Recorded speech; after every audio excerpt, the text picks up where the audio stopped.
Hello students. IBM international business management का unit number 1 start करते हैं हम आपके एग्जाम के पॉइंट ऑफ व्यू से। इंटरनेशनल ट्रेड क्या होता है ये एक बार समझ लेते हैं। टाइप्स ऑफ इंटरनेशनल ट्रेड समझ लेते हैं, एडवांटेज डिसएडवांटेजेस देख लेते हैं और फिर उसके एमसीक्यू सॉल्व करते हैं। काफ़ी सारे क्वेश्चंस इस टॉपिक में से आ सकते हैं, तो यूनिट नंबर 1 को इग्नोर नहीं करेंगे आप लोग, उसको अच्छे से पढ़ेंगे। स्टार्ट करते हैं। इंटरनेशनल ट्रेड क्या होता है? इंटरनेशनल ट्रेड यानी क्या? गुड्स का, सर्विसेज का एक्सचेंज होना between the Nations, between the two countries, that is international trade. या उसको फॉरेन ट्रेड भी बोला जा सकता है या एक्सटर्नल ट्रेड भी बोला जा सकता है। In simple words it means the export and import of goods and services. Export का मतलब क्या हो रहा है? We are selling the goods. Import मतलब we are purchasing from foreign countries. तीन तरह के इंटरनेशनल ट्रेड होते हैं, एक्सपोर्ट, इम्पोर्ट और इंटरपोर्ट। एक्सपोर्ट यानी क्या? तो मैंने अभी बताया, we are selling goods and services to the foreign country, यानी गुड्स हमारे यहाँ से बाहर जा रहे हैं। इम्पोर्ट यानी क्या हो रहा है? We are buying, purchasing goods from foreign country. Specially capital goods हम क्या करते हैं? इम्पोर्ट कराते हैं। फिर आता है इंटरपोर्ट ट्रेड, ये दोनों का मिक्स है। इंटर, एंटर करना, एंड पोर्ट। इंटरपोर्ट ट्रेड का मतलब हो रहा है इसमें दोनों, एंटर यानी हमारे, ठीक है, बॉर्डर में आ भी रहा है और हम उसको, ठीक है, सिर्फ कुछ प्रोसेस करके गुड्स को वापस एक्सपोर्ट करें। तो देखो इंटरपोर्ट में दोनों होता है। इंटरपोर्ट दो वर्ड से बना हुआ है, इंटर, एंटर करने देना, एंड पोर्ट यानी पोर्ट में गुड्स को स्टोर करके रखना, ठीक है। लेकिन हमारे डोमेस्टिक मार्केट में वो गुड्स नहीं आएंगे। Entrepot trade means importing goods from one country and exporting it to another country after adding some value to it। तो ऐसे तीन याद रखेंगे ट्रेड होते हैं, सिंपल है। एडवांटेजेस क्या होते हैं इंटरनेशनल ट्रेड के? बहुत सारे एडवांटेजेस है, कुछ एडवांटेजेस देख लेते हैं। उसमें से एक है इकोनॉमीज ऑफ स्केल। जब आप लार्ज स्केल में, इंटरनेशनल ट्रेड की वजह से क्या होता है, आप लार्ज क्वांटिटी में प्रोडक्शन करते हैं, ज्यादा क्वांटिटी में प्रोडक्शन करते हैं, मास प्रोडक्शन करते हैं। इससे क्या होता है, कई बार जब जब ठीक है हम लार्ज क्वांटिटी में प्रोडक्शन करते हैं तो cost per unit, manufacturing cost per unit क्या हो जाता है हमारा? कम हो जाता है, और हम स्पेशलाइज भी हो जाते हैं वो एक्टिविटी में करने के लिए। तो इकोनॉमीज ऑफ स्केल का सिंपल मतलब है कि आप ज्यादा क्वांटिटी में प्रोडक्शन कर रहे हैं क्योंकि आपको इंटरनेशनल ट्रेड करना पड़ रहा है, तो कॉस्ट पर यूनिट आपका कम होते जा रहा है। कंपटीशन, इंटरनेशनल ट्रेड से कंपटीशन होता है। कंपटीशन से फायदा काफी लोगों को है, कंपटीशन से क्वालिटी इंप्रूव होती है, ठीक है। दूसरा, transfer of technology. International trade का फायदा है कि अगर आपके पास वो टेक्नोलॉजी अवेलेबल नहीं है तो आप इंपोर्ट कर सकते हैं, मशीनरीज दूसरी कंट्रीज से मंगवा सकते हैं और आप अपना प्रोडक्शन कर सकते हैं, आप अपनी फैक्ट्री स्टैब्लिश कर सकते हैं। That is transfer of technology. और दूसरा, इंटरनेशनल ट्रेड की वजह से बहुत ज्यादा एम्प्लॉयमेंट क्रिएट होता है। कई फॉरेन मल्टीनेशनल कंपनीज इंडिया में आके बिजनेस कर रही है ना, उनकी फ्रेंचाइजी, उनके उन्होंने लाइसेंस दिया हुआ, उसकी वजह से हमारे यहाँ जॉब क्रिएट हो रहा है। तो वो इंटरनेशनल ट्रेड का एक और फायदा होता है, बहुत ज़्यादा जॉब क्रिएट होता है। फिर मैंने जैसे बताया, अगर इंटरनेशनल ट्रेड कर रहे हैं तो आपको ज़्यादा क्वांटिटी में प्रोडक्शन करना पड़ेगा। ज़्यादा क्वांटिटी में प्रोडक्शन करना है तो ज़्यादा लेबर्स की ज़रूरत है, ज़्यादा लेबर्स यानी एम्प्लॉयमेंट जनरेट हो रहा है। तो काफ़ी सारे पॉइंट है जो इसको, ठीक है, हम कह सकते हैं कि इंटरनेशनल ट्रेड के बहुत सारे फायदे होते हैं। जहाँ फायदे हैं वहाँ कुछ लिमिटेशंस भी है। इंटरनेशनल ट्रेड की लिमिटेशन या डिसएडवांटेजेस बोले तो एक होता है ओवर डिपेंडेंस।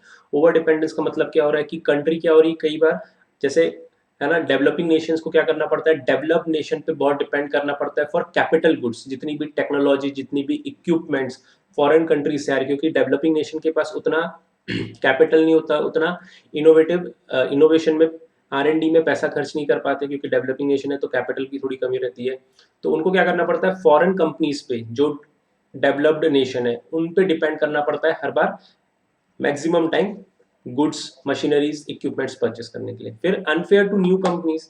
कई बार क्या होता है, जैसे हमारे यहाँ डोमेस्टिक मार्केट में अगर कोई नई कंपनी स्टैब्लिश हुई और उनको मल्टीनेशनल कंपनी या उनके फॉरेन गुड्स से कंपटीशन करना पड़ रहा है, तो ठीक है, ना क्वालिटी में ना प्राइस पे compete कर पाएंगे। तो न्यू कंपनीज क्या होती है, कई बार मल्टीनेशनल कंपनीज या इंटरनेशनल ट्रेड की वजह से उनको बहुत कंपटीशन मिलता है और कई बार वो बंद भी हो जाते हैं।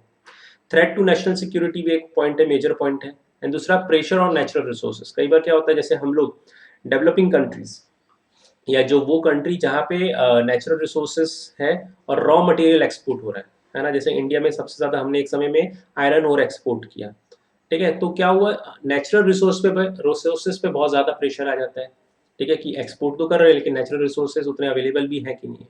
तो वो डिसएडवांटेजेस हैं। अब इंटरनेशनल ट्रेड पे अपन कुछ एमसीक्यूज देख लेते हैं। इसमें आप जितने एमसीक्यूज सॉल्व करेंगे उतना अच्छा है। तो आपके पास जितने भी एमसीक्यूज होंगे गाइस, आप आज पूरा सॉल्व कर लीजिए। देखिए कुछ सिलेक्टेड एमसीक्यूज मैंने लिया हुआ है। Trade between two countries can be useful, दो कंट्रीज के बीच में ट्रेड यूजफुल हो सकता है if cost ratio of goods are undermined, undetermined, decreasing, equal और डिफरेंट। कॉस्ट रेशियो और प्राइस रेशियो दो कंट्रीज के बीच में अगर डिफरेंट होगा तो ही ट्रेड में मदद है ना। हम भी उतने पैसे में बना रहे हैं, वो भी उतने पैसे में बना रहे हैं, तो फिर परचेस करने का क्या मतलब है। हम अगर परचेस कर रहे हैं तो वहां कॉस्ट कम होगा, इसलिए तो हम परचेस कर रहे हैं। सिंपल सा लॉजिक है, ठीक है, कि वहां पे वो हम फॉरेन कंट्री से गुड्स क्यों परचेस कर रहे हैं, या फॉर एग्जांपल हम वहां से आर्म्स एंड एम्यूनिशन क्यों परचेस करते हैं, क्योंकि वो सस्ते में बना रहे हैं, वो कम कॉस्ट में बना रहे हैं, और हम बनाएंगे तो हमको ज्यादा लगेगा, इसलिए हम परचेस करना पूरा आ रहा है। सिंपल सी बात है। तो कॉस्ट रेशियो क्या होना चाहिए, डिफरेंट होना चाहिए। Price ratio, cost ratio different होना चाहिए। International trade and domestic trade differ because, international trade और डोमेस्टिक ट्रेड में क्या क्या पॉइंट्स है जो डिफर करता है। देखो, different government policy, domestic trade के लिए पॉलिसीज अलग होती है, इंटरनेशनल ट्रेड के लिए गवर्नमेंट की पॉलिसीज अलग होती है, एक्सपोर्ट इंपोर्ट पॉलिसीज अलग होती है, और डोमेस्टिक ट्रेड की पॉलिसीज अलग होती है। Immobility of factors, factors of production कई बार क्या होते हैं, मूव नहीं कर पाते। ट्रेड रिस्ट्रिक्शंस होता है, डोमेस्टिक ट्रेड में ट्रेड रिस्ट्रिक्शंस कम होते हैं, इंटरनेशनल ट्रेड में ट्रेड रिस्ट्रिक्शंस ज़्यादा होते हैं। तो इंटरनेशनल ट्रेड और domestic trade differ because of A B C या ऑल ऑफ द अबव, तो all of the above. Government policy about exports and imports is called commercial policy, fiscal policy, monetary policy, finance policy. तो government की policy about exports and import is commercial policy. Which of the following is international trade? Trade between countries, trade between regions, trade between provinces, या both B and C? तो obviously trade between countries is international trade. Which is not an advantage of international trade? International trade का क्या advantage नहीं है? Export of surplus production, import of defense material, dependence on foreign country, या D availability of cheap raw material। तो क्या है जो advantage नहीं है, वो है डिपेंडेंस ऑन फॉरेन कंट्री। ये एडवांटेज नहीं है ना, ये डिसएडवांटेज है, हम ज्यादा डिपेंड कर रहे हैं फॉरेन कंट्री में। Foreign trade creates among countries, foreign trade international trade से क्या होता है, कॉन्फ्लिक्ट होता है, कोऑपरेशन होता है, हेट्रेड होता है, दुश्मनी बन जाती है क्या, बोथ ए एंड बी। तो इंटरनेशनल ट्रेड से, फॉरेन ट्रेड से दो देशों के बीच में कोऑपरेशन होता है, एक दूसरे से फ्रेंड रिलेशन डेवलप होते हैं, एक दूसरे को सपोर्ट कर पाते हैं।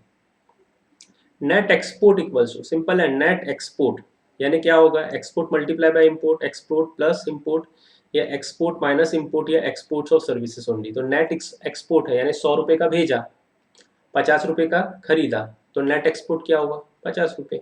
तो export minus import, simple.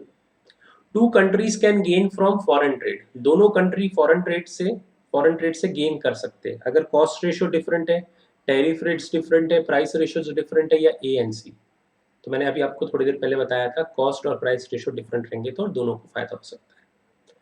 Terms of trade of developing countries are generally unfavourable because, पहले टर्म्स ऑफ ट्रेड देख लो। टर्म्स ऑफ ट्रेड क्या होता है, ratio of index of export prices upon and index of import prices.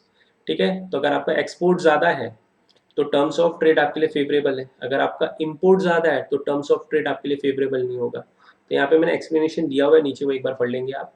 Terms of trade of developing countries are generally unfavourable, terms of trade developing countries के लिए unfavourable क्यों होता है, they export primary goods, they import value added goods, export primary goods यानी raw material या जो, ठीक है, जिसकी वैल्यू कम रहती है वो बेचते हैं, और इंपोर्ट करते हैं वैल्यू एडेड गुड्स यानी जो एक्सपेंसिव गुड्स, फिनिश गुड्स कभी भी महंगा होता है तो वो, इसीलिए दे एक्सपोर्ट फ्यू गुड्स, या D A B of the above. तो answer is D A B of the above. आप प्राइमरी गुड एक्सपोर्ट कर रहे हो और इंपोर्ट वैल्यू एडेड गुड्स कर रहे हो, यानी आप, है ना, रॉ मटेरियल सस्ता रहता है कभी भी, फिनिश गुड्स महंगा रहता है। Term of trade of a country show ratio of goods exported and import, ratio of import duties, ratio of price of export and import, A, C of above. तो C, ratio of prices of exports and imports. Term of trade of a country mean the trade agreement between the trading countries is the name of exchange ratio of two countries. So the ratio between total export earnings and total bill of a country are determined by price index of export and import goods. तो D are determined by price index of export and import goods.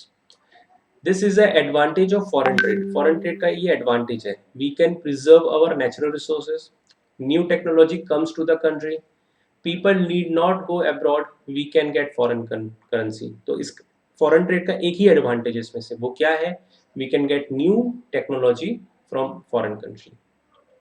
Foreign trade increase employment opportunities, increases international mobility of labor, increases competition, all of the above। तो foreign trade की वजह से क्या होता है, employment opportunity बढ़ती है, labour move करते हैं। इंटरनेशनल ट्रेड की वजह से आपने देखा होगा हमारे यहाँ बहुत सारे इंडियन पॉपुलेशन फॉरेन कंट्रीज जा रहा है बिजनेस करने।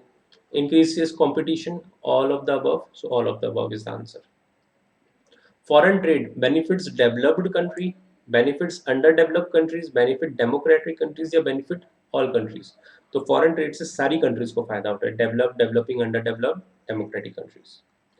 Foreign trade has the advantage, foreign trade का क्या एडवांटेज है, trading countries get foreign exchange, can import scarce raw material, can import machinery and technology.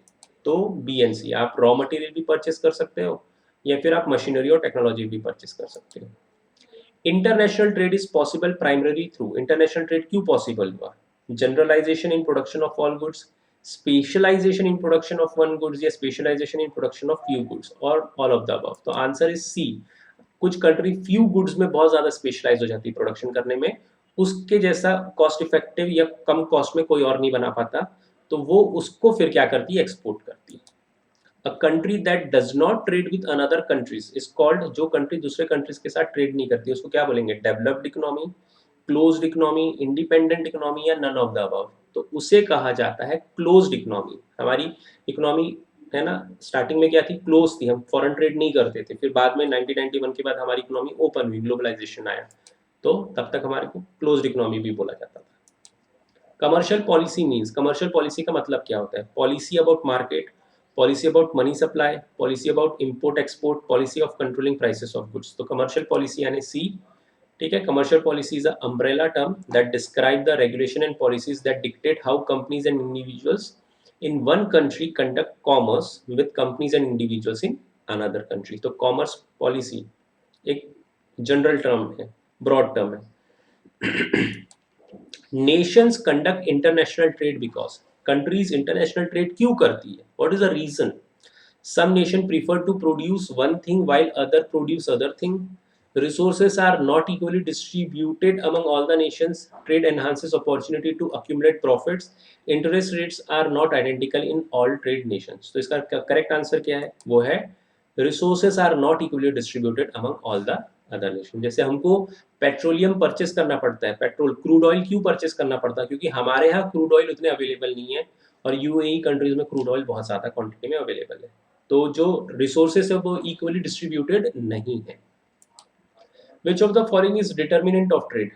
Trade होता है किस वजह से, taste, per capita income, technological change या all of the above. Simple है, ट्रेड सबकी वजह से होता है। Export import come under the preview of ministry of finance, ministry of commerce, ministry of external affairs या मिनिस्ट्री ऑफ होम अफेयर्स। तो obviously ministry of commerce के अंदर आता है। The exchange depends on the relation between pricing export goods and pricing of import goods. This exchange is known as Marshall-Ainsworth terms of trade, commodity terms of trade, factorial terms of trade या D terms of trade। तो B commodity terms of trade। तो ये हो गए question guys chapter number 1 के, थोड़े से export trade और इंपोर्ट ट्रेड में एमसीक्यूज।